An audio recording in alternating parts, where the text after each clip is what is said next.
ಯೋಗೇಶ್ವರ ಅವರು 25,000 ಕಂಠದಿಂದ ಮೊದಲೇ ಗೆಲ್ತೀನಿ ಅಂತ ಹೇಳಿದ್ರು. ಇವತ್ತು ಈ ತಾಲೂಕಿನ ಅಭಿವೃದ್ಧಿ ಅವ್ರನ್ನ ಕೈ ಹಿಡಿದಿದೆ.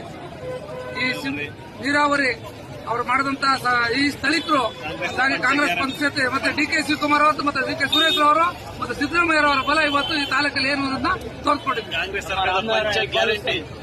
ರಾಮನಗರ ಹುಸೇನ್ ಅವರು ಕೂಡ ಈ ತಾಲೂಕಿನ ಒಂದು ಇದನ್ನು ತಗೊಂಡಿದ್ರು, ಅವರ ಪ್ರತಿಷ್ಠೆಯಾಗಿ ತಗೊಂಡಿದ್ದಂತ ಇದನ್ನು ನಾವು ಕೂಡ ಸಕ್ಸಸ್ ಮಾಡ್ಕೊಂಡಿದ್ವಿ. ಏನಿಲ್ಲ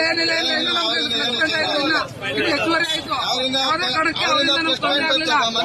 ಏನಪ್ಪಾ ಅಂದ್ರೆ ಒಂದು ಮಾತು ಹೇಳ್ಬೇಕಾಗಿ